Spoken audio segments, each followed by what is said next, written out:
ការបង្ហាញខ្លួនរបស់យន្តហោះយោធាអាមេរិក Doomsday បង្កក្តីបារម្ភចំពីមានភាពតានតឹងសកល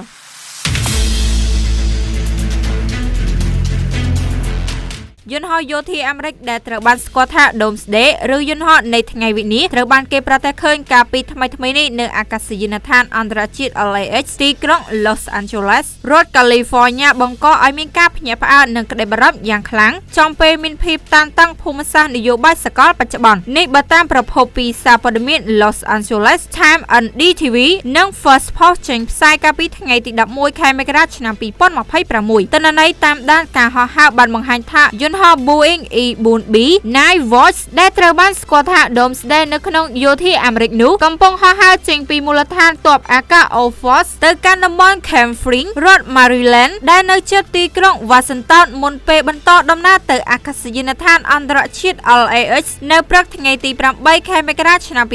2026មកនៅសហរដ្ឋអាមេរិកយន្តហោះនេះត្រូវបានរចនាឡើងជាផ្លូវការសម្រាប់ប្រើប្រាស់អំឡុងពេលមានអាសន្នជាតិហើយក៏ផលិតឡើងដើម្បីទប់ទល់នឹងការវាយប្រហារនុយក្លេអ៊ែរនិងធានាបាននូវប្រសិទ្ធភាពនៃប្រតិបត្តិការរដ្ឋាភិបាលអាមេរិកដូច្នេះហើយទើបវាត្រូវបានដាក់ឈ្មោះហៅក្រៅថា Doomsday លើពីនេះយន្តហោះនេះត្រូវបានរចនាឡើងដើម្បីជៀសវាងការមើលឃើញជាសាធារណៈដូច្នេះការបង្ហាញខ្លួនក្នុងស្រុកដ៏កម្រកាលពីថ្មីនេះបង្កការភ្ញាក់ផ្អើលនិងចំណាប់អារម្មណ៍យ៉ាងខ្លាំងរបស់បណ្ដាសារព័ត៌មាននិងបណ្ដាញទំនាក់ទំនងសង្គមពិភពលោកជាពិសេសអំឡុងពេលមានភាពតានតឹងសកលបច្ចុប្បន្នហើយនេះក៏ជាលើកដំបូងក្នុងប្រវត្តិសាស្ត្រប្រតិបត្តិការរយៈពេល51ឆ្នាំរបស់យន្តហោះ Doomsday ដែរបង្ហាញខ្លួនជាសាធារណៈបែបនេះយ៉ាងណាមិញក្រោយមកក្រសួងសង្គ្រាមអាមេរិកក្រសួងការពារជាតិបានបញ្ជាក់ថារដ្ឋមន្ត្រីក្រសួងសង្គ្រាមលោក Pete Hegseth ស្ថិតនៅក្នុងយន្តហោះ Doomsday នៅពេលដែលចុះចតនៅទីក្រុង Los Angeles ជាផ្នែកមួយនៃដំណើរការទស្សនកិច្ចត្រូវបានហៅថា Arsenal of Freedom ឃ្លាំងអាវុធ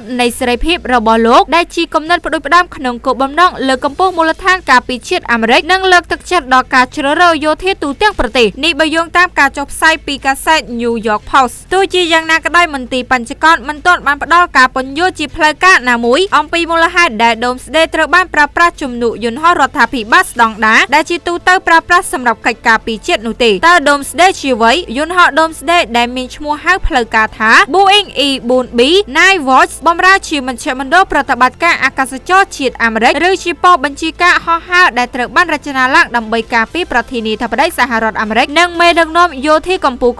ក៏ដូចជាធានាបាននូវប្រសិទ្ធភាពនៃប្រតិបត្តិការរបស់រដ្ឋាភិបាលអំឡុងពេលមានអាសន្នជាតិដូចជាសង្គ្រាមនុយក្លេអ៊ែរជាដើម Doomsday កើតចេញពីយន្តហោះ Boeing